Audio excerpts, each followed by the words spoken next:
Hello everyone, क्या हाल चाल आप लोगों के। तो कुंभज क्लासेस के डिजिटल प्लेटफॉर्म पर आप सभी का स्वागत और अभिनंदन है। और आज मैं लेकर के आया हूं अपने क्लास 11th का some basic concept of chemistry, अर्थात फिजिकल केमिस्ट्री की नेम बोल दो इसको। उस चैप्टर के अपन शॉर्ट नोट्स की बात करेंगे, अर्थात ये चैप्टर उन्हीं बच्चों को ज़्यादा यूजफुल रहेगा जिन्होंने इस चैप्टर को डिटेल में पढ़ रखा है। एक दिन में सारी बातें समझ में नहीं आती हैं, ये आपको पता होना चाहिए। पहले अपने को डिटेल में पढ़ना आना चाहिए, उसके बाद में अपने को शॉर्ट नोट्स आने चाहिए कि अपन को किस तरीके से क्वेश्चन पूछे जाते हैं। कोई भी एग्जाम उठा करके देख लो, इस चैप्टर में इतना वेटेज है कि इससे हर बार क्वेश्चन पूछा ही पूछा जाता है। एक तो इससे सीधे सीधे क्वेश्चन आते हैं, एक इसका यूज पूरी फिजिकल केमिस्ट्री के अंदर है, अर्थात जिसको ये नहीं आता ना फिर फिजिकल समझ में नहीं आएगी भाई।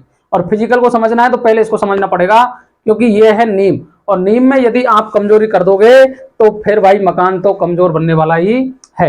अब इस चैप्टर के अंतर्गत बहुत बातें होती है अपनी, ऐसा तो है नहीं कि नॉर्मल बातें करते हैं अपन, बहुत चीजें देखते हैं कि सबसे पहले मैटर क्या होता है, लिक्विड क्या होता है, गैस क्या होता है, सॉलिड क्या होता है, होमोजीनियस क्या होता है, हेटेरोजीनियस क्या होता है, एलिमेंट क्या होता है, कंपाउंड क्या होता है, इस टाइप की अपन सारी बातें करते हैं। उसके बाद एटम का एटॉमिक मास होता है, मॉलिक्यूल का मोलर मास होता है। एटॉमिक मास भी तीन प्रकार के होते हैं, आम, राम और गाम। अर्थात आम का मतलब एटॉमिक मास, ठीक है, राम का मतलब रिलेटिव एटॉमिक मास, और गाम का मतलब होता है ग्राम एटॉमिक मास। इन सभी का मतलब एक ही होता है। यदि ग्राम एटॉमिक मास पूछा है तो आप उसके पीछे जी लगा दोगे, यदि आपको राम पूछा है रिलेटिव एटॉमिक मास तो आप उसके पीछे एएमयू लगा दोगे, और यदि आम पूछा है तो आम के पीछे कोई भी आपको यूनिट लगाने की जरूरत नहीं है, क्योंकि वो एक्चुअल एटॉमिक मास है, वो रियल बातें करता है, कभी किसी के रेस्पेक्ट में बातें नहीं करता है। अपन एक ही बात याद रखें बच्चों, जितना ज्यादा कॉम्प्लिकेटेड पढ़ेंगे परेशानी का सामना ज्यादा करना पड़ेगा।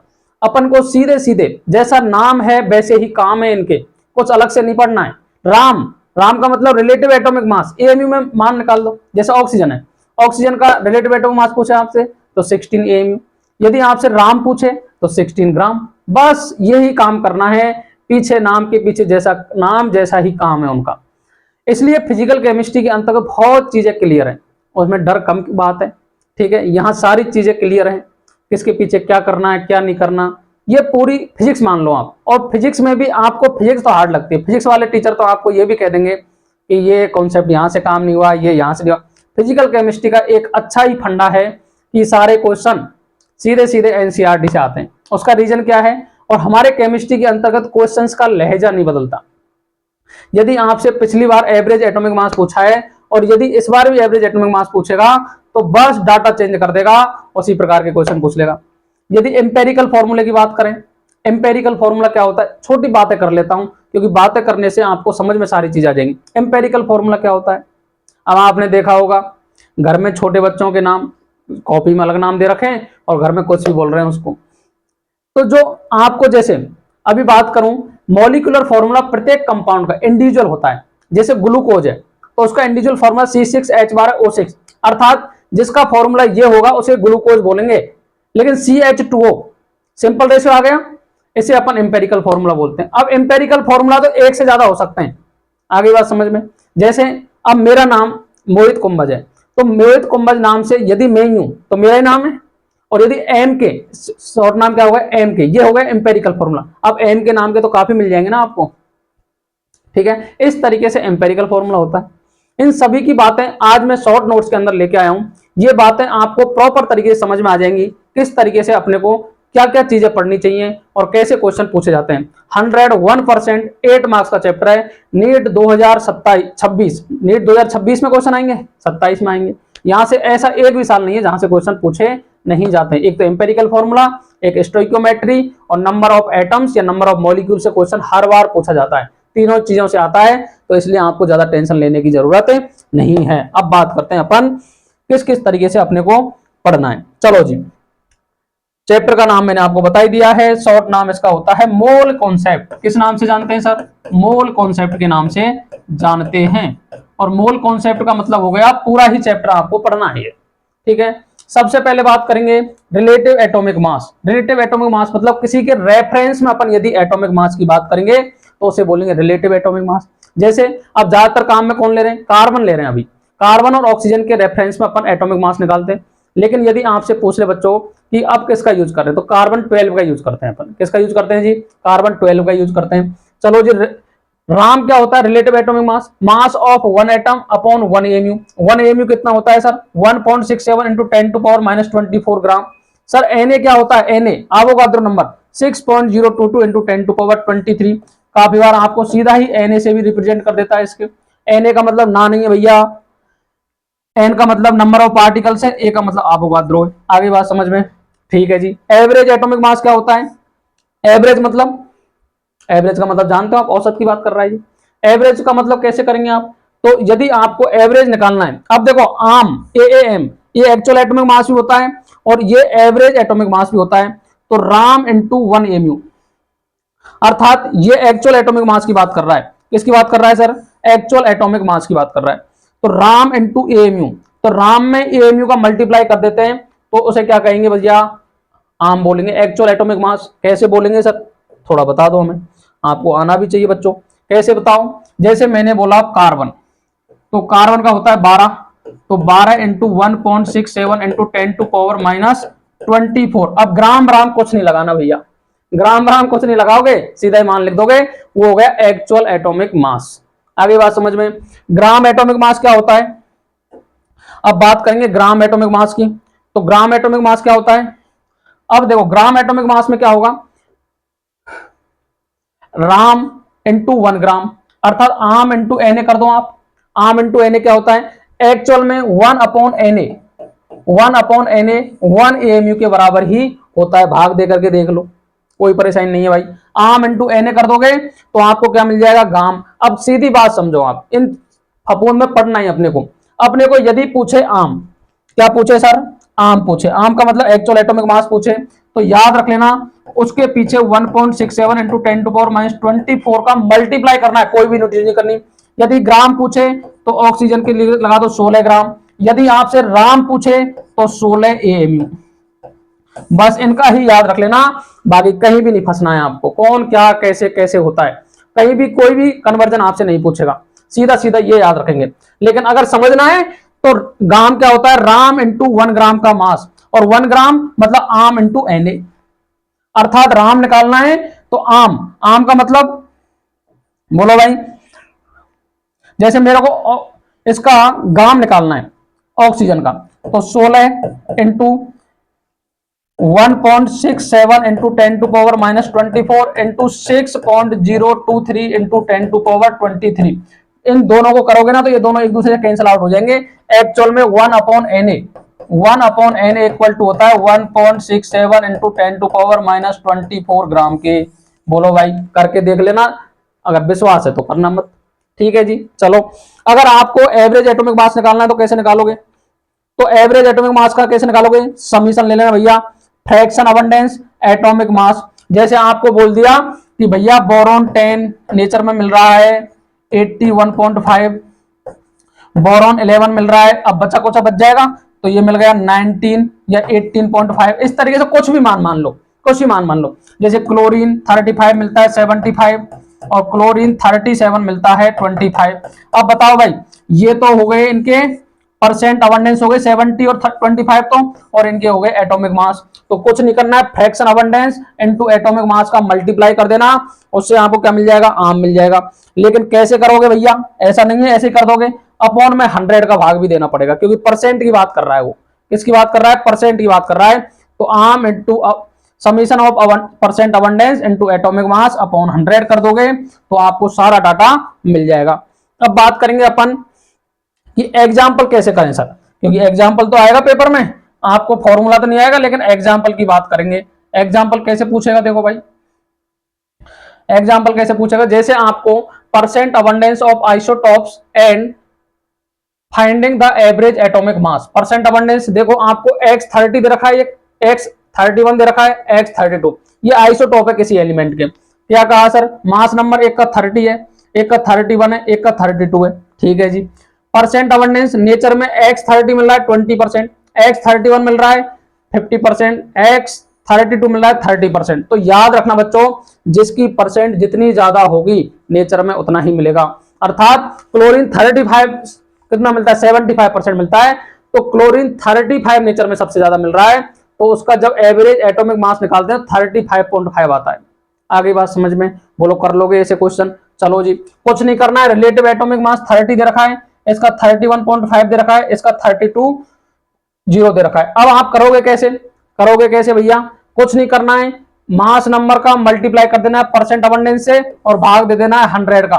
तो एवरेज कितना आ गया 31.1, कितना आ गया 31.1। किसके अप्रोक्स में चल रहा है ज्यादातर ये, तो ये जा रहा है X31 नेचर में सबसे ज्यादा मिलता है। आगे बात समझ में भैया, कोई भी एलिमेंट, पिछली बार आपको क्लोरीन 35, क्लोरीन 37 का नीट में क्वेश्चन पूछा गया है, जिसका अगर बच्चे एक बात और याद रख लो, जब भी आप एटॉमिक मास की बात करेंगे तो आंसर की तरफ पहुंच जाओगे अपने आप, क्योंकि क्लोरीन का एवरेज एटॉमिक मास होता है 35.5। आगे बात समझ में, चलो भाई अब बात करते हैं परसेंट कंपोजिशन की।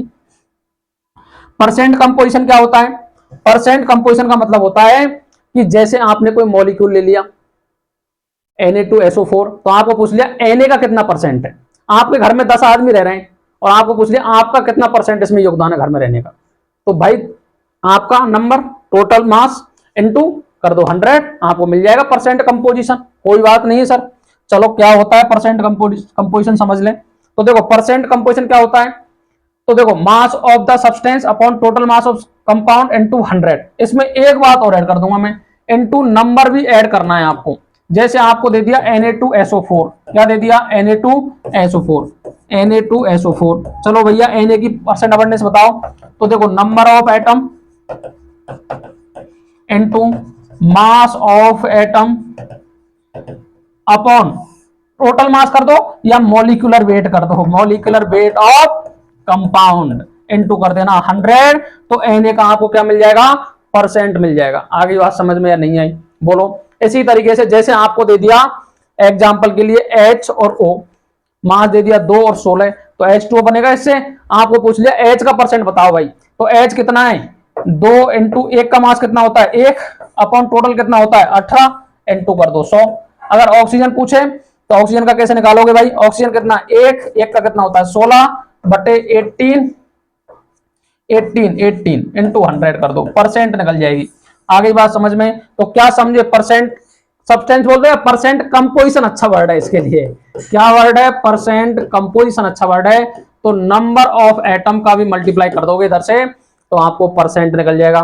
बोलो हर बार क्वेश्चन पूछा जाता है, आपको हीमोग्लोबिन का पूछा जाता है Fe, कितने Fe काम आएंगे उसमें, तो निकाल लो भैया, दे देगा मॉलिक्यूलर वेट, कोई परेशानी वाली बात है ही नहीं। बोलो आई बात समझ में नहीं आई। चलो जी नेक्स्ट बात करते हैं, एक टाइप आपका कंप्लीट हो चुका है, अब बात करेंगे next.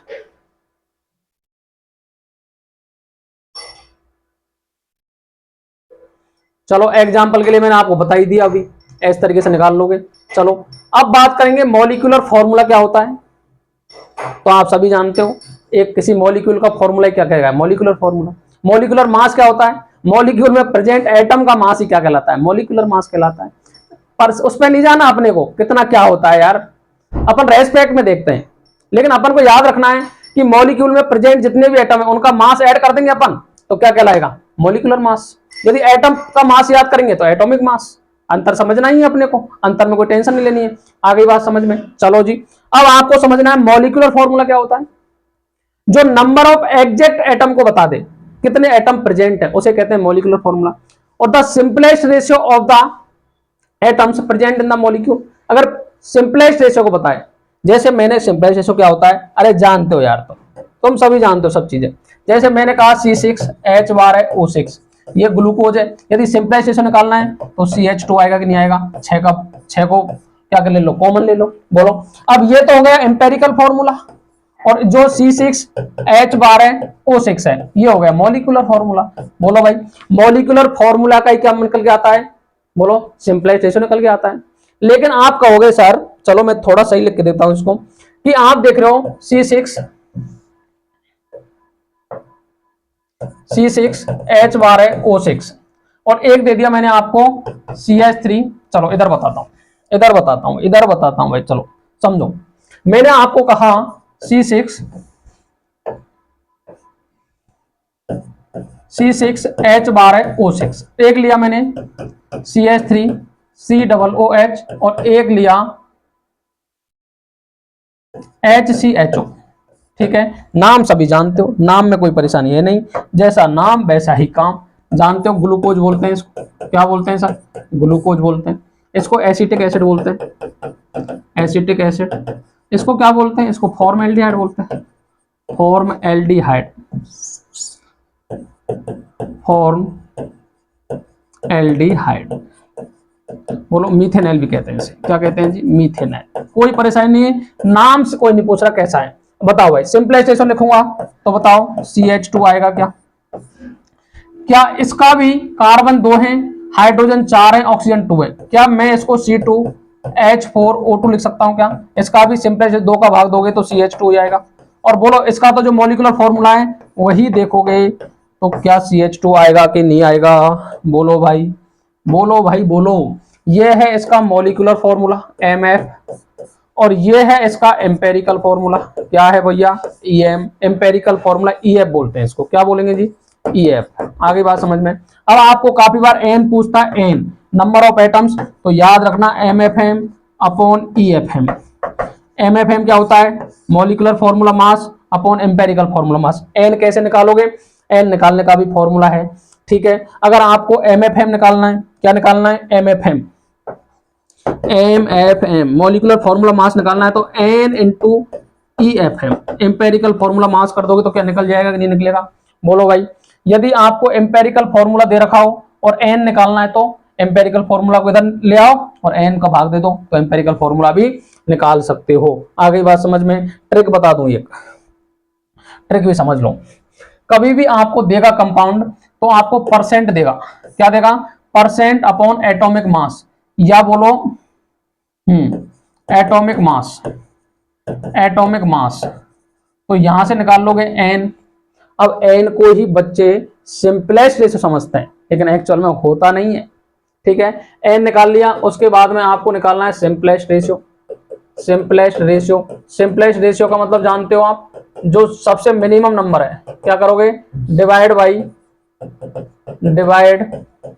By smallest number, smallest mole बोल दो, मोल अच्छी बात है।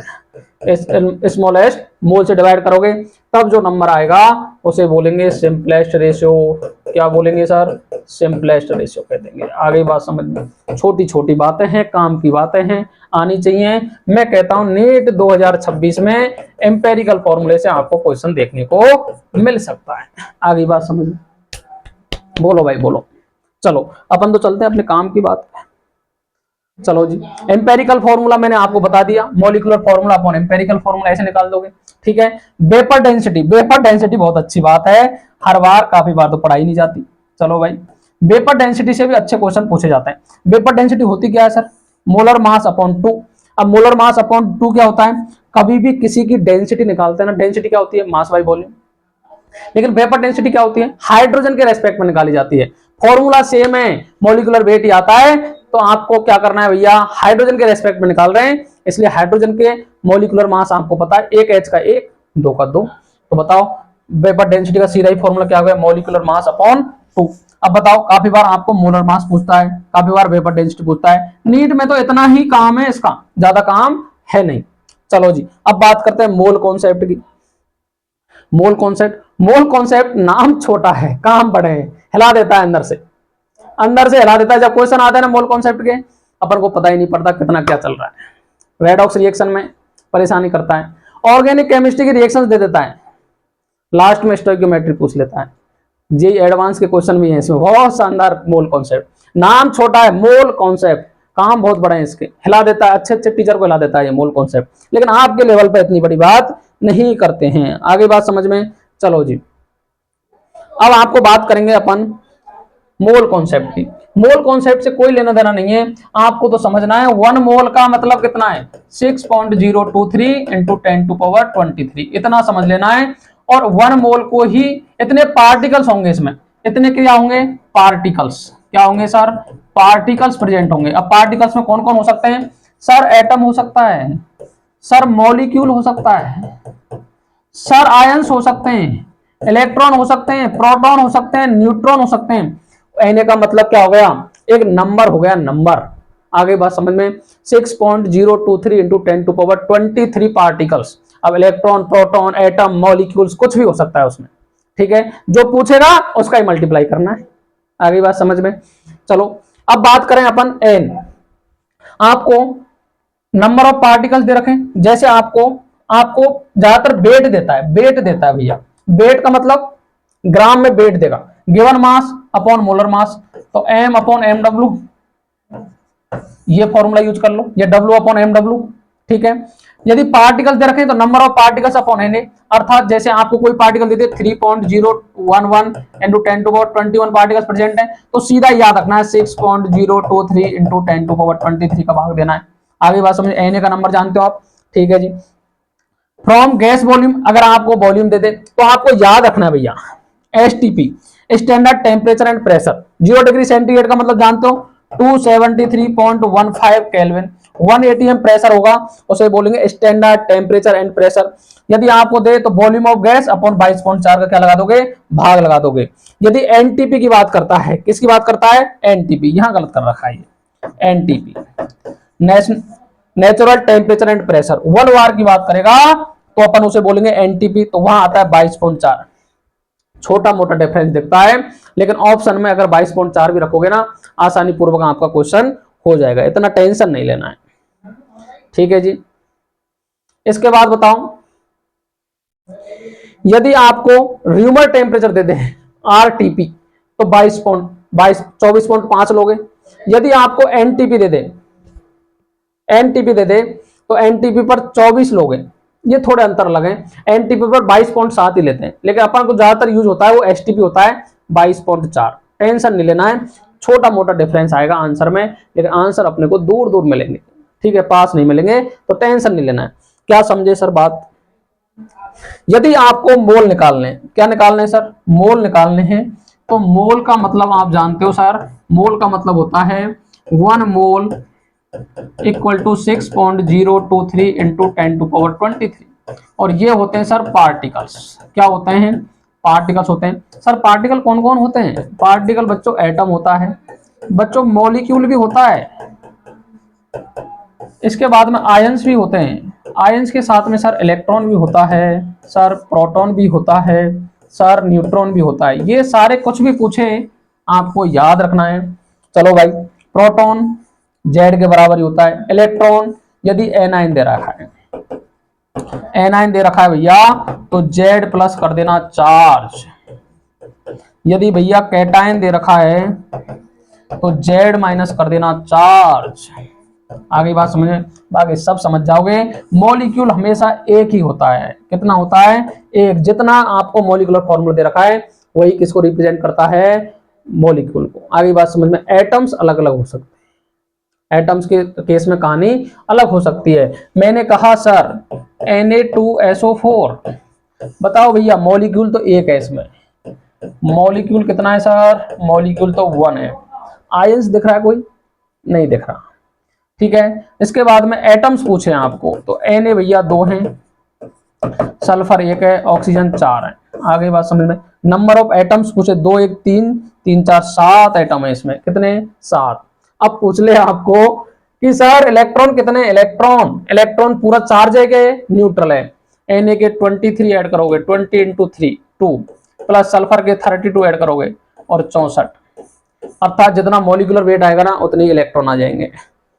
नहीं नहीं नहीं नहीं, ये नहीं आएगा भाई, ये गलत हो गया अपने से, अपन ने मास को कैलकुलेट कर लिया है, यही तो गलती होती है, यही गलती होती है, इसलिए तो गड़बड़ है मामला।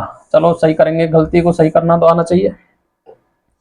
अभी पकड़ में आ गई गलती, इसलिए समझ में आ गई बात है। कैसे करोगे भैया, Na का होता है 11 इंटू 2, सल्फर का होता है 16, एक का होता है 8, तो 8 गुणा 4, तो 22 प्लस 16 प्लस 32, जितने भी आएंगे ये इलेक्ट्रॉन आ जाएंगे इसके अंदर, यही प्रोटॉन आ जाएंगे, यही प्रोटॉन आ जाएंगे। प्रोटॉन भी यही है, इलेक्ट्रॉन भी यही है, ठीक है जी। न्यूट्रॉन में अलग कहानी है। न्यूट्रॉन कैसे निकालोगे, इन सभी का क्या करोगे आप, मास करोगे, तो Na का होता है 23 माइनस 11, तो 2 बार करना पड़ेगा ये, इसको निकाल करके और 2 से मल्टीप्लाई करना है। इसके बाद में सल्फर, सल्फर 32 माइनस 16 आ जाएगा। ऑक्सीजन का 16 में से 8 माइनस करना है। ऑक्सीजन में 16 माइनस 8 करोगे तो 8 इंटू 4 कर लेगा। ठीक है, इस केस में आपको न्यूट्रॉन आ जाएंगे। सभी की अलग अलग कहानी है। क्वेश्चन में छोटे छोटे क्वेश्चन पूछे जाते हैं, इसलिए याद रखना इन चीजों को, अलग अलग चेंज हो जाते हैं चीजें। आगे बात समझ में, चलो भाई काम की बात है क्या है, मोल निकालने के अलग अलग फॉर्मूले, मोल निकालने के अलग अलग फॉर्मूले। यदि पहला फॉर्मूला n बराबर W अपॉन mw, अर्थात वेट दे रखा है आपको, तो आप मॉलिक्यूलर वेट से डिवाइड कर दो, वहां मोल निकल जाएंगे। यदि वॉल्यूम आपको लीटर में दे रखा है तो 22.4 का भाग दे दो भैया, उससे आपको क्या निकल जाएंगे, मोल निकल जाएंगे। नंबर ऑफ पार्टिकल्स दे रखे हैं तो 6.023 इंटू 10⁻23 का भाग दे दो, तो आपको क्या निकल जाएंगे, मोल निकल जाएंगे।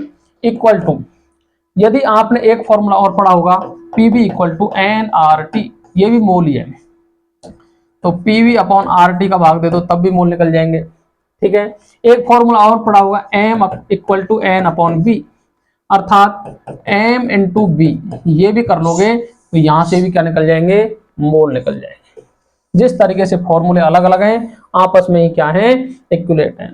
आपको काफी बार क्या देगा, वॉल्यूम दे देगा, वेट पूछ लेगा, इन दोनों को बराबर कर लेना। वॉल्यूम दे दिया, नंबर ऑफ पार्टिकल्स पूछ, इन दोनों को बराबर कर लेना। प्रेशर दे रखा है, वॉल्यूम दे रखा है, आर दे रखा है, टी दे रखा है, वॉल्यूम पूछ रहा है दूसरे का या कैपिटल एम पूछा है मोलरिटी, इसको इक्वलेट कर लेना।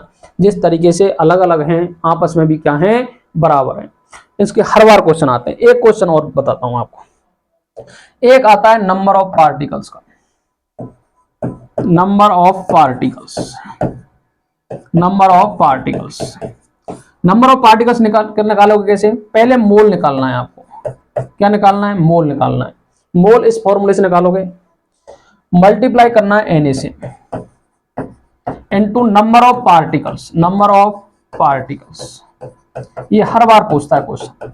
नंबर ऑफ पार्टिकल्स मैंने बता दिया आपको, एटम पूछे, आयन पूछे, मॉलिक्यूल पूछ सकता है, into electron, proton and neutron, ये सारी चीजें पूछ सकता है आपको। इस तरीके से मल्टीप्लाई कर देना, उससे आपको नंबर ऑफ पार्टिकल्स निकल जाएंगे। आगे बात समझ में, इस तरीके से करोगे तो मोल का क्वेश्चन एक भी गलत नहीं हो सकता, मेरी गारंटी है। चलो जी, काम की बातों पे चलते हैं दोबारा। मोल निकालने के फॉर्मूले बता दिए, इनका ज्यादा यूज है नहीं, इसका ज्यादा यूज है नहीं। एनटीपी पर 22.7 यूज करते हैं ज्यादातर, ये यूज हुआ। ठीक है, इनका भी कोई मतलब है ही नहीं, काट दो, कोई परेशानी नहीं।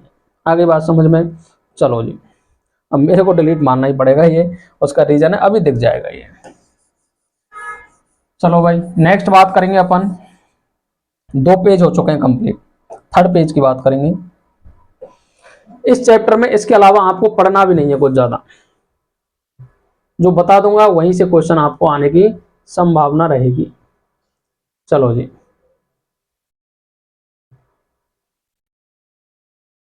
चलो ये सारे फॉर्मूले मैंने आपको बता दिए। आर की वैल्यू आप जानते हो, अलग अलग केस में अलग अलग होती है। जूल मोल इनवर्स कैलकुलेशन 8.314 होती है, लीटर एटीएम में 0.0821 होती है। यदि अपन बात करें कैलोरी की तो 2 होती है। तीनों यूनिट याद रख लो, आसानी पूर्वक काम हो जाएगा। ठीक है, अब बात करेंगे, आपको काफी बार डेंसिटी दे दे, वो क्या दे दे सर, डेंसिटी दे दे। तो डेंसिटी दे देगा तो कैसे काम चलेगा भाई, डेंसिटी आप जानते हो क्या होती है, बोलो भाई, डी बराबर एम अपॉन बी। तो आपको सीधा याद रखना है density into volume upon molar मास, इससे क्या निकाल सकते हो, मोल निकाल सकते हो। आगे बात समझ में, क्योंकि डी बराबर होता है एम अपॉन बी और पी बी इक्वल टू होता है एनआरटी। इसको मान रखोगे तो सीधा याद रख लेना, डेंसिटी इंटू वॉल्यूम अर्थात D into B upon M W, ये फॉर्मूला यूज रख लेना मोल का, लेकिन ज्यादातर केस में यूज होता नहीं है, आज तक तो होगा नहीं भैया। ठीक है, मैंने आपको फॉर्मूले बता दिए, वेट वगैरह दे रखा हो, इस तरीके से आप निकाल सकते हो। ज्यादातर केस में 3 फॉर्मूले आपको पूछता है। चलो नेक्स्ट बात करें, नेक्स्ट आती है इसमें कंसंट्रेशन टर्म। कंसंट्रेशन टर्म का मतलब होता है कि आपको पूछता है बच्चों कि मैंने भैया 10 ग्राम मिला रखा है, इसमें 10 ग्राम डाला है सॉल्वेंट में, बताओ इसकी कंसंट्रेशन कितनी है। अर्थात छोटे बच्चों को आप काफी बार देखा होगा, सिरप वगैरह देखते हैं, सिरप वगैरह लेके आते हैं डॉक्टर्स वगैरह पे, जैसे अभी तबीयत खराब चल रही है बच्चों की तो लाओगे सिरप वगैरह, तो उस पर लिखा रहता है 5% वेट बाई वॉल्यूम, अर्थात 5 ग्राम तो इसके अंदर जो सॉल्ट है वो है, और 100 ml जो सॉल्यूशन है उसके अंतर्गत वो डिजोल्व हो रखा है। सेक फॉर यूज, अर्थात यूज करने से पहले आपको क्या करना है, उसको सेक करना है ताकि पार्टिकल मिल जाए उसमें। आगे बात समझ में, वही होती है कंसंट्रेशन टर्म। सबसे पहले बात करेंगे परसेंट वेट बाई वेट की, तो मास of solute upon mass of solution into कर लेना 100, उससे परसेंट वेट बाई वेट निकल जाएगा। जैसे आपको 30% दे रखा है तो 30 अपॉन 100 इंटू 100, 100 से 100 कट गया, अर्थात 30 ग्राम प्रेजेंट है उसके अंदर। आगे बात समझ में। वॉल्यूम परसेंट क्या होता है, जब 100 ml की बात करेंगे तो उसे क्या कह देंगे अपन, वॉल्यूम परसेंट कह देंगे। चलो भाई नेक्स्ट। इसके बाद यदि आपसे बोलते हैं मास पर बाई वॉल्यूम, अर्थात मैंने जो बताया बच्चों के लिए और सिरप वगैरह लाते हैं वो वेट बाई वॉल्यूम होता है। मैं कह रहा हूं केमिस्ट्री के अंदर वेट बोलो मास बोलो एक ही बात है, या अमाउंट बोलो, तीनों का मतलब एक ही है। ठीक है, 30% दे रखा है तो 30 ग्राम प्रेजेंट है 100 ml में। कहने के तरीके हैं, आ जाने चाहिए समझ में, इतनी कोई बड़ी बात इसमें है नहीं। चलो जी नेक्स्ट बात करेंगे।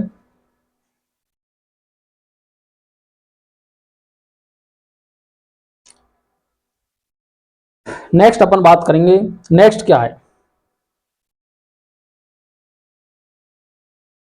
Mole fraction. किसकी बात करेंगे, मोल फ्रैक्शन क्या होता है सर,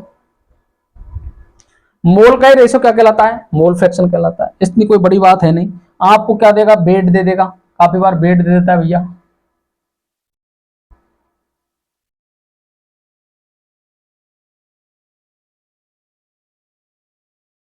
चलो जी मोल फ्रैक्शन की बात कर लेते हैं। मोल फ्रैक्शन मोल का रेशो होता है भैया, किसी कंपोनेंट के मोल अपॉन टोटल मोल का रेशियो क्या कहलाता है, मोल फ्रैक्शन कहलाता है। कंपोनेंट कम से कम 2 प्रेजेंट होने चाहिए। सॉल्यूशन का मतलब ही होता है मिनिमम 2 कंपोनेंट प्रेजेंट होंगे, उसे क्या कह देंगे अपन, सॉल्यूशन कह देंगे। ठीक है बात। चलो एक्स और एक्स बी का मान 1 आता है, जब जोड़ोगे दोनों को तो एन ए एन बी को एलसीएम ले लो तो N A plus N B आएगा, उसको काट पीट के वो नहीं आ जाएगा। X A upon X B का अगर मान करोगे तो N A upon N B आएगा। ठीक है, दोनों का रेशो निकाल लोगे तब भी क्या आएगा, N A upon N B. ठीक है, इसके बाद में यदि आपको एक्स बी पूछे, एक्स बी बराबर होता है 1 minus X A, X A पूछे तो 1 माइनस एक्स बी। कभी भी मान एक से ज्यादा नहीं हो सकता, एक ही होता है और यूनिट लेस होती है। ये क्या होती है, यूनिट लेस। टेम्परेचर इंडिपेंडेंट है। चलो जी, अगर मोलरिटी पूछे तो कैपिटल एम से नोट करते हैं, number of moles of solute present in per litre solution, अर्थात वॉल्यूम ऑफ सॉल्यूशन लीटर में लेंगे तो मोल निकाल लो N B upon N L, अर्थात बी कॉम्पोनेंट को इन्होंने सॉल्यूट मान रखा है तो W B upon M B. अगर वॉल्यूम को आप ml में देता है पेपर में तो आपको 100 से ऊपर क्या करना पड़ेगा, मल्टीप्लाई करना पड़ेगा। डब्ल्यू बी क्या है, मास ऑफ सॉल्यूट है, एम बी क्या है, molar mass of the solute है। मोलर जो मोलरिटी है ये टेम्परेचर के इनवर्सली प्रोपोर्शनल होती है। क्या होती है, टेम्परेचर के इनवर्सली प्रोपोर्शनल होती है। क्या होती है सर, टेम्परेचर के इनवर्सली प्रोपोर्शनल होती है। चलो क्या कह रहा है, देखो एम इनवर्सली प्रोपोर्शनल टेम्परेचर, उसका रीजन है क्योंकि आपको चार्ल्स लॉ पढ़ाया होगा, be directly proportional T. Volume के डायरेक्टली प्रोपोर्शनल होता है चार्ल्स लॉ। ठीक है, वॉल्यूम यहाँ इनवर्सली प्रोपोर्शनल चल रहा है, वॉल्यूम चल रहा है तो टेम्परेचर भी क्या हो गया, इनवर्सली प्रोपोर्शनल आ गया। इसलिए जब टेम्परेचर बढ़ाओगे तो मोलरिटी डिक्रीज हो जाएगी बच्चों। अभी बात समझ में। यदि आपने दो सॉल्यूशन को मिला दिया, ठीक है, इंटेंसिव प्रॉपर्टी है आपस में मिला नहीं सकते, एक्सटेंसिव को आपस में मिला सकते हैं, इंटेंसिव को नहीं मिला सकते। मिलाओगे तो कंडीशन फॉलो करनी पड़ेगी। कौन सी कंडीशन करनी पड़ेगी sir, m1 b1 plus m2 b2 equal to m resultant b1 plus b2। m तो क्या है बच्चों, इंटेंसिव है, वॉल्यूम एक्सटेंसिव है, इसलिए जोड़ दिया वॉल्यूम को। आगे बात समझ में। चलो जी दोनों को मिला दिया, आपको पूछा रिजल्टेंट की कितनी होगी, तो m1 b1 plus m2 b2 upon b1 plus b2 कर दोगे तो उससे क्या निकल जाएगी, रिजल्टेंट, अर्थात कितने का सॉल्यूशन बन गया। आपने डाइल्यूशन देखे होंगे, डाइल्यूशन का फॉर्मूला होता है m1b1 इक्वल टू m2b2। मैंने कहा सर मेरे पास 10 m का सॉल्यूशन है, 100 ml ले रखा है, मैंने वॉल्यूम को 200 ml कर दिया तो मोलरिटी पे क्या इफेक्ट पड़ेगा, आपको समझना है बच्चों। वॉल्यूम बढ़ाने पर मोलरिटी डिक्रीज हो जाती है, क्या हो जाती है, डिक्रीज हो जाती है। वही बातें करते हैं अपन। आगे बात समझ में। टेम्परेचर डिपेंडेंट है और सारी कंसंट्रेशन टर्म क्या है, बोलो भाई, इंटेंसिव, एक्सेप्ट मोल। मोल क्या है, एक्सटेंसिव है, बाकी सारी क्या है, इंटेंसिव। कंसंट्रेशन चेंज नहीं कर सकते आप, वॉल्यूम को चेंज कर सकते हो, कंसंट्रेशन तो फर्क पड़ेगा भैया, कितनी हो जाएगी, ठीक है। कंसंट्रेशन को अलग अलग नहीं कर सकते आप। ऐसा नहीं है कि आपने जैसे ही मोल को आधा किया तो वॉल्यूम भी बढ़ेगा, तो इंटेंसिव प्रॉपर्टी पे कोई इफेक्ट पड़ता ही नहीं है। बात करेंगे मोलिलिटी, स्मॉल एम से नोट करते हैं, याद रखना है वॉल्यूम ऑफ सॉल्यूशन की बात करती है वो। यहाँ सॉल्वेंट का यूज होता है मोलिलिटी में। मोलिलिटी में किसका यूज होता है? सॉल्वेंट का यूज होता है। चलो जी, क्या कहता है ये? Number of moles of solute present in पर केजी सॉल्वेंट। क्या कह रहा है ये? पर केजी सॉल्वेंट, केजी की बात करेंगे, ठीक है। टेम्परेचर पर कोई भी इफेक्ट नहीं है। 1 किलो का जो बाट है उसको कहीं भी रख दो, दोपहर में रख दो, वो क्या चेंज हो जाएगा क्या? इसलिए यहाँ कोई भी बात नहीं है, ठीक है। नॉर्मेलिटी क्या होती है सर? नॉर्मेलिटी बहुत कंफ्यूजिंग वर्ड है। नॉर्मेलिटी क्या है? बहुत कंफ्यूजिंग है। आपको एक फॉर्मूला याद रखना है कि सर नॉर्मेलिटी जब भी मेरे को पूछेगा तो n equal to m into X factor याद कर लूंगा मैं। क्या याद कर लूंगा? X factor. एक्स फैक्टर मैं निकालना सिखा दूंगा। ये बात करता है number of gram equivalent of solute present in per litre solution.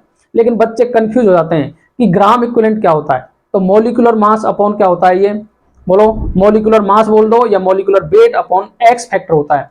X factor actual में बैलेंसी फैक्टर होता है। बैलेंसी फैक्टर मतलब, बैलेंस फैक्टर क्या होता है? HCl कितनी एच डोनेट कर सकता है उसे बोलते हैं बेसिसिटी। क्या बोल सकते हैं? बेसिसिटी। एसिड की निकाली जाती है बेसिसिटी और बेस की निकाली जाती है एसिडिटी। आगे बात समझ में? कितने एच डोनेट कर सकता है, लेकिन कंफ्यूज हो जाते हैं। H3PO4, H3PO3, H3PO2, एच तो 3 दिख रहे हैं, बच्चे बोलते हैं सर तीनों डोनेट कर देगा।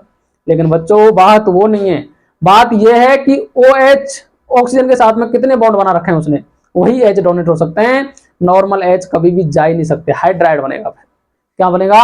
हाइड्राइड। चलो समझाएंगे उस बात को भी। चलो जी, normality number of gram equivalent of solute present in per litre solvent या सॉल्यूशन, पर लीटर सॉल्यूशन में प्रेजेंट होंगे। चलो जी, क्या होते हैं ये? WB upon EB into 1000 upon BML। अब EB क्या होता है? ग्राम इक्विवेलेंट वेट क्या होता है? मैंने अभी बताया था।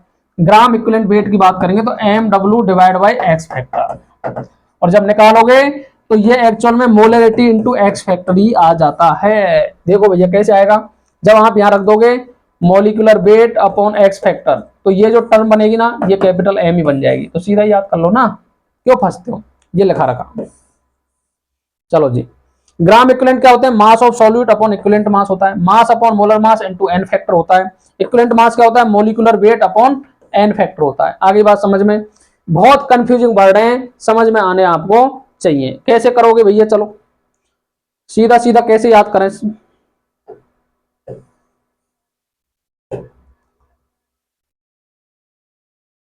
चलो जी, अब बात करेंगे अपन एक्स फैक्टर कैसे निकालें। काम की बात तो यही है ना।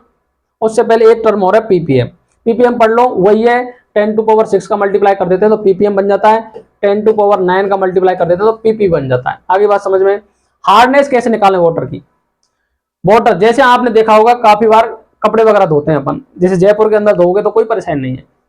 आप चले गए कोई बढ़िया जगह पे दूर, पानी हार्ड है, कितनी हार्डनेस है उस वाटर की, उसको निकालना होता है। उसके लिए कैसे निकालोगे? Mass of CaCO3 upon total mass of H2 into 10⁻6। उसका लिए अपन पीपीएम यूज करते हैं, ठीक है। जहां सॉल्यूट मिनिमम क्वांटिटी में प्रेजेंट होता है, अर्थात उसको बोलते हैं ट्रेस क्वांटिटी में यदि प्रेजेंट होता है तो उनके लिए अपन यूज करते हैं पीपीएम और पीपीवी। चलो जी, एक्स फैक्टर कैसे निकालें सर? एक्स फैक्टर निकालने का बेटा अच्छा ही मामला है। आपको एन फैक्टर यदि 1 फाइंड करना तो HCl, HNO3, H3PO2, H3BO3। H3BO3 एक बार लैब स्टैंड में क्वेश्चन पूछा गया था, और क्वेश्चन पूछ लिया बच्चों BOH का होल 3, और मैं करके आ गया एक्स फैक्टर 3। पेपर से बाहर निकला, आते ही पता पड़ गया कि ये गलत है। मेरे को देखे 3 OH, कितने देखे? 3 OH देखे तो मैंने 3 चेप दिया। लेकिन एक मतलब है बेटा, ये जैसे कपड़े पहन के बैठा है ना, ऐसा है ही नहीं है। जैसे कपड़े इसको पहना रखे ना, OH का मतलब होता है OH तो इसके पास प्रेजेंट है, लेकिन एक्चुअल में देखोगे तो इसका ऑक्टेट भी कंप्लीट नहीं है। आप देखोगे काफी लोग आपको सफेद कपड़ों में दिखते हैं, बढ़िया प्रेस वाले कपड़े, और घर के अंदर देखोगे तो बहुत हालत बेकार है। वही हालत है बोरॉन की। बाहर से देखने में बहुत अच्छा लग रहा है ये, लेकिन अंदर से स्थिति क्या है इसकी? बहुत गड़बड़ है भैया। तो ये क्या करता है? एक OH को बाहर से एक्सेप्ट करता है, एक OH को क्या करता है? बाहर से एक्सेप्ट करता है, एक OH को एक्सेप्ट करता है, इसलिए इसके लिए क्या आ गया, एक्स फैक्टर 1 आ गया। इसके लिए बात करते हैं H2SO4 के लिए 2 होता है, H3PO3 के लिए 3 होता है, 2 होता है, 2 ही 2। n फैक्टर 3 H3PO4 के लिए होता है। होता कैसे, काफी बार पढ़ा चुका हूं क्लास में, कंफ्यूज होते हैं बच्चे। H3PO4 सही लिखना पड़ेगा, H3PO4, H3PO3, H3PO2, ठीक है। पेपर में भी हर बार इनको पूछता है, क्या चक्कर है जाने। तो देखो P का होगो भैया, का होगो। चलो जी, गर्मी पड़ रही है भैया, हीट हो चुका है बोर्ड, कोई परेशानी नहीं है, थोड़ी देर की बात है। P11O OH OH OH, कितने H डोनेट कर देगा बच्चों ये आप कहोगे सर ये वाला डोनेट कर सकता है, ये वाला डोनेट कर सकता है, ये वाला डोनेट कर सकता है, तो n फैक्टर आ गया 3। बोलो भाई। चलो जी नेक्स्ट बात करें, ये कितने करेगा सर, स्ट्रक्चर से समझ में आती है बातें। और ये H, अब ये H डोनेट नहीं हो सकता, ये क्यों, नॉन मेटल से जुड़ा हुआ है, ये हाइड्राइड बनाएगा। क्या बनाएगा, हाइड्राइड बनाएगा। हाइड्राइड बनाएगा तो ये नहीं हो सकता, ये जा सकते हैं। तो n फैक्टर आ गया 2। बोलो भाई, इसको बनाओगे तो P11O OH H और H, बोलो भाई, यही बन रहा है H3PO2, एक डोनेट कर सकता है, n फैक्टर आ गया 1। याद कर लो या फिर समझ लो, आपको H3BO3 जैसा दिख रहा है ना, ऐसा है नहीं, जैसे कपड़े पहना रखे ना इसको, ऐसा ये दिखता नहीं है। BOH BOH OH, बताओ भाई, एक बॉन्ड में 2 इलेक्ट्रॉन होते हैं, कितने इलेक्ट्रॉन होते हैं सर, 2 इलेक्ट्रॉन, 2 इलेक्ट्रॉन ये रहे, 2 इलेक्ट्रॉन ये रहे और 2 इलेक्ट्रॉन ये रहे, टोटल देखोगे तो 6 इलेक्ट्रॉन होता है यहाँ। कितने इलेक्ट्रॉन होते हैं, 6 इलेक्ट्रॉन होते हैं। एक OH को ये एक्सेप्ट करता है बाहर से, एक OH को एक्सेप्ट कर रहा है, तो n फैक्टर कितना आ गया, 1 आ गया। इनमें कंफ्यूजन होता है, याद रख लेना पीपीटी को, इसमें से क्वेश्चन आपको पूछ सकता है। चलो जी,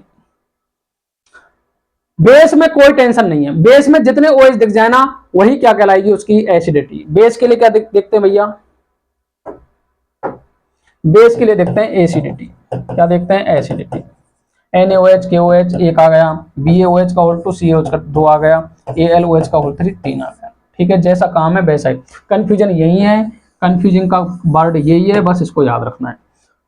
4 चार्ज, जितना चार्ज दिख जाए वही उसका एक्स फैक्टर है। कैसे, आपको दे दिया SO4-2 Al+3, जितना चार्ज सर पे दिख रहा है मैग्नीट्यूड यूज करेंगे इसका, ओनली ये नहीं -2 लिख रहे हो, +2 लिख रहे हो, अरे भाई वो नहीं करना, सीधा सीधा आपको क्या करना है, नंबर लिख लेना है, माइनस प्लस लगाया तो आंसर में भी माइनस प्लस आ जाएगा। ठीक है, 4 एलिमेंट के लिए बैलेंसी, बैलेंसी देख लो, जैसे सोडियम की बैलेंसी कितनी है 1, बेरिलियम की कितनी है 2 सर, एल्यूमिनियम की कितनी है 3, कार्बन की कितनी है 4, नाइट्रोजन की कितनी है, बोलो कितने बॉन्ड बनाता है, 3 बॉन्ड बनाता है, 3 हो गई।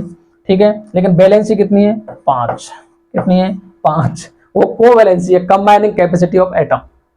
ठीक है, ऑक्सीजन की 6, फ्लोरीन वाले की 7 और नियोन या उसकी 8 होती है, मैक्सिमम बैलेंसी 8 हो सकती है। आगे बात समझ में, चलो भाई, सम इंपॉर्टेंट शॉर्टकट्स आपको पूछे इनसे कि इसको बोलते हैं मास्टर, क्या बोलते हैं, मास्टर बोलते हैं इसको। मास्टर क्यों बोलते हैं, क्वेश्चन आता है तो सीधा सीधा कैसे यूज करो, परसेंट वेट बाय वॉल्यूम दे रखा हो तो percent weight by weight into 10 कर दे, डी कर देना। अगर कैपिटल M पूछे molarity 10 into percent weight by volume into molar mass upon solute कर देना। कैपिटल M पूछे percent weight by volume, weight by weight दे रखा है तो D into 10 upon molar mass of solute कर देना। ठीक है, स्मॉल m पूछे और कैपिटल M दे रखा हो 1000 into M upon 1000 into D minus m into mm of solute कर देना। यदि m पूछे, स्मॉल m पूछे मोलरिटी और आपको दे दे मोल फ्रैक्शन, तो x solute upon x solute into mm of solvent, अर्थात इसकी जगह आप जब वाटर यूज करते हैं हमेशा तो 55.55 भी यूज कर सकते हो। डी डेंसिटी है, m मोलरिटी है, स्मॉल m मोलरिटी है, mm मोलर मास है, कोई परेशानी नहीं होनी चाहिए। यहां तक आपका 80% काम हो जाता है। 80% में से, अर्थात जब क्वेश्चन आने होते हैं तो 1-2 क्वेश्चन यहीं तक आ जाते हैं। हर बार पूछता है, यहां से एक ही बार ऐसी खाली नहीं जाने देता जो क्वेश्चन नहीं पूछता। काम की बात लास्ट आती है, स्टोइकियोमेट्री एंड लिमिटिंग रिएजेंट। चलो जी, क्या कहता है ये बात करता है भाई साहब, reactant when information only reactant is mention. आपको कोई रिएक्शन दे रखी है, balance reaction A B B C C और डी डी, तो सॉल्व के लिए यूज क्या करोगे, आप सीधा ही इसके मोल लिखोगे अपॉन स्टोइकियोमेट्री उसके मोल, अपॉन स्टोइकियोमेट्री उसके मोल, स्टोइकियोमेट्री उसकी। अर्थात दूसरा केस आपको दे दें कि आपको ग्राम दे दें, दो रिएक्टेंट दे रखे हैं, तो आपको फाइंड करनी होती है लिमिटिंग रिएजेंट की, अर्थात जिसकी मात्रा कम है उसकी फाइंड करनी पड़ेगी, उससे ही फिर अपने का क्या बनता है, प्रोडक्ट बनता है। आगे बात समझ में। परसेंट यील्ड क्या होती है, परसेंट यील्ड मतलब एक्चुअल यील्ड क्या होती है, थ्योरेटिकल यील्ड क्या होती है, इनटू कर दो 100। स्टोइकियोमेट्री मेरे को बहुत अच्छा लगता है, मेरा मन है पढ़ाने का, पढ़ा दूंगा मैं, क्योंकि हर बार यहां से क्वेश्चन पूछता ही है। तो बात करें सबसे पहले स्टोइकियोमेट्री की, किसकी बात करें,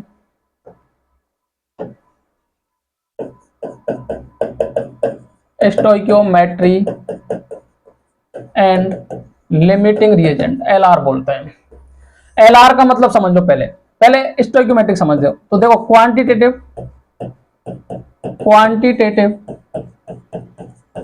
study of balance chemical equation, balance chemical reaction, balance chemical reaction की ये बात करता है। किसकी बात करता है, बैलेंस, बैलेंस होनी चाहिए, यदि बैलेंस नहीं है तो पहले बैलेंस करो।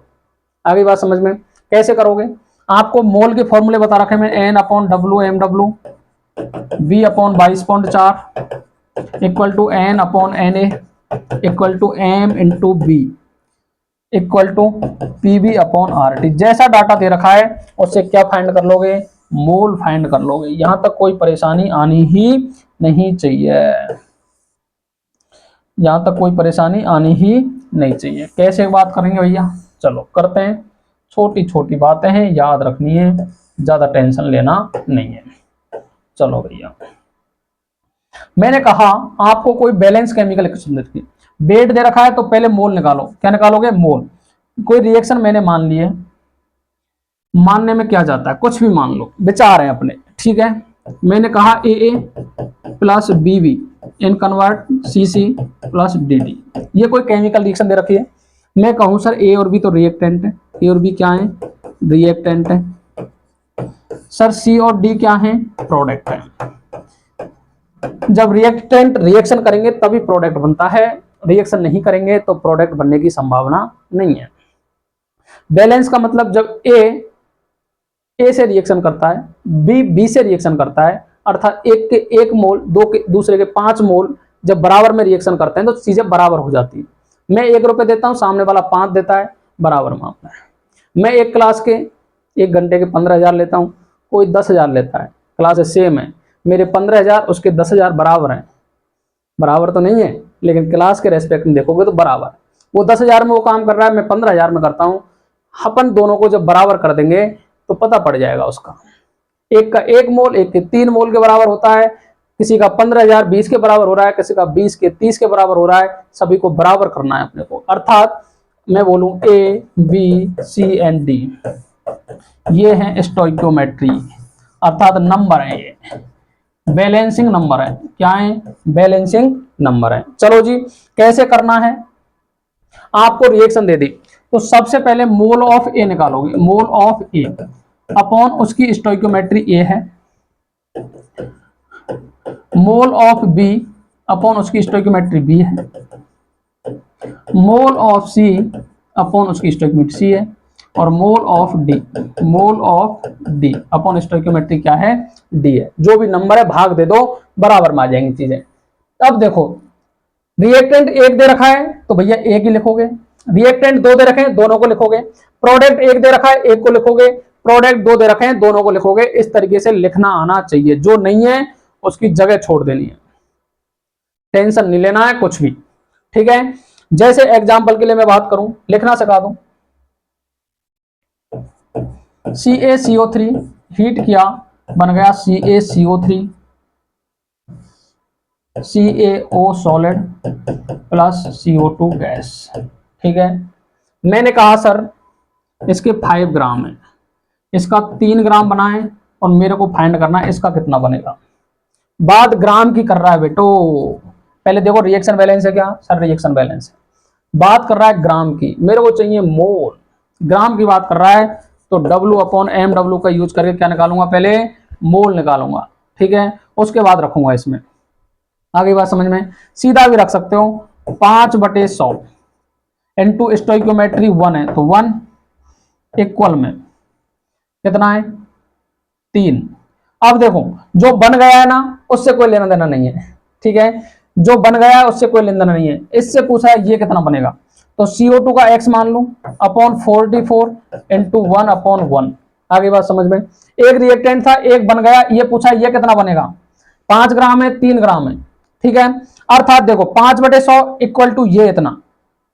अगर मेरे को x निकालना है, ये x निकालना है तो दोनों चीजें बराबर है, से तो ये कट रहा है सीधा, इसको इधर भेज दूं और इसको इधर, तो 5 इंटू 44 अपॉन 100 कर लो भैया, जो भी आएगा 5 चौका 20, 5 चौका 20 और 2 22 अपॉन 100 अर्थात 2.2 ग्राम।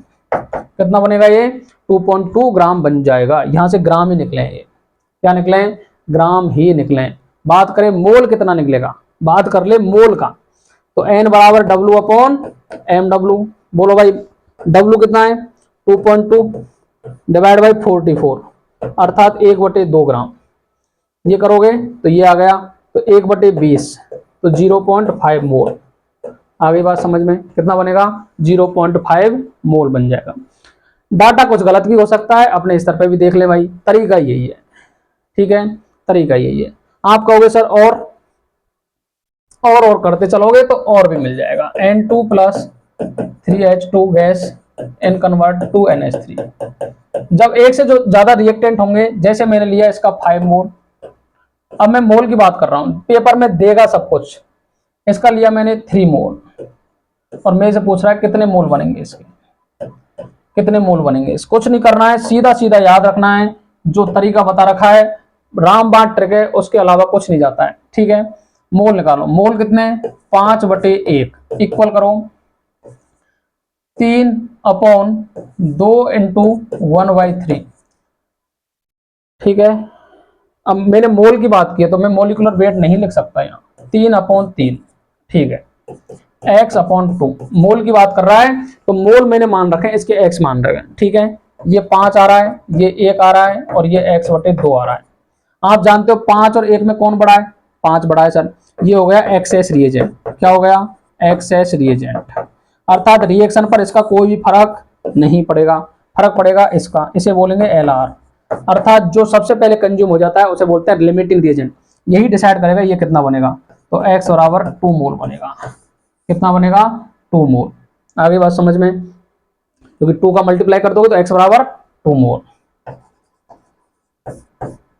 बोलो भाई किसी को कोई परेशानी, इस तरीके से निकाल लोगे।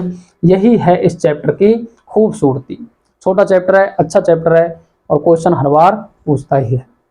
आगे बात समझ में, ऑफलाइन सेंटर ओपन हो चुका है, ये भी सूचना है। ऑफलाइन सेंटर ओपन हो चुका है, 25 मार्च से क्लासेस स्टार्ट हो जाएंगी, 20 मार्च से रजिस्ट्रेशन स्टार्ट हो जाएंगे। जो भी स्टूडेंट हमसे पढ़ना चाहता है, जुड़ना चाहता है, कम फीस में पढ़ना चाहता है, अच्छा पढ़ना चाहता है, अपने माँ बाप का नाम रोशन करना चाहता है तो जुड़ सकता है, ठीक है। कहाँ है जगह, जगह आपके पास ही है, रोजाना दिखती है आपको। कोचिंग का काम चल रहा है, अभी कुछ टाइम में कंप्लीट हो जाएगा। 20 मार्च से रजिस्ट्रेशन स्टार्ट है, 25 से क्लास स्टार्ट है, सेपरेट बैच है सारे। नीट जेई के बैच चलेंगे सुबह और 11-12 के बैच चलेंगे 3 बजे के बाद, शाम को 3 बजे के बाद में 1 से लेकर के 12वीं तक के सारे कोर्स को चलने वाले हैं। फैकल्टी पूरी बन चुकी है, ठीक है। केमिस्ट्री प्रॉपर मैं ही पढ़ा रहा हूँ, फिजिक्स में आपको और सर मिलेंगे, आशीष सर मिलने वाले हैं, मैथ में आपको SR सर मिलने वाले हैं और छोटी क्लासों के लिए अलग अलग टीचर रखे गए हैं। लेकिन याद रखना बच्चों, पूरा जो कोचिंग को हैंडल करने वाला हूं मैं ही करने वाला हूं, आपका एक भी पैसा खराब नहीं जाने दूंगा, ठीक है। पूरे साल मेहनत करेंगे, आप मेहनत करो, हम मेहनत करेंगे, रिजल्ट अपने को देखने को मिल जाएगा। आगे बात समझ में, बिल्कुल टेंशन नहीं लेना है, कम फीस में पढ़ाएंगे, अच्छा पढ़ाएंगे, दुनिया से तो अच्छा ही पढ़ाएंगे। कंपटीशन का आपको बता देंगे किस किस लेवल का पढ़ना चाहिए, अपने को कैसा पढ़ना चाहिए, कैसे क्वेश्चन आ रहे हैं। पूरा जो अनुभव है उसका यूज करें आप और अच्छी जगह से जुड़े, कम फीस में, ज्यादा फीस भी नहीं ले रहे हैं आपसे, ठीक है। पैसा ही सब कुछ नहीं है, ठीक है। आपका प्यार ही हमारे लिए सब कुछ है। ज़्यादा पैसा का करना क्या है, ठीक है। एक दिन इंसान चला जाएगा, कुछ लेना देना है नहीं, बस दाल रोटी निकल जाए, टेंशन नहीं लेना है, जीवन को आसान बना के चलना है, बिल्कुल, ठीक है। आई होप आप सभी को चैप्टर बहुत अच्छा लगेगा। जस्ट एक रिवीजन था, रिवीजन में मैंने बहुत टाइम ले लिया, शायद 45 से 50 मिनट हो गए, लेकिन ये करना जरूरी है क्योंकि यहीं से क्वेश्चन पूछे जाते हैं। जय हिंद, जय भारत, राधे राधे, जय श्री कृष्ण।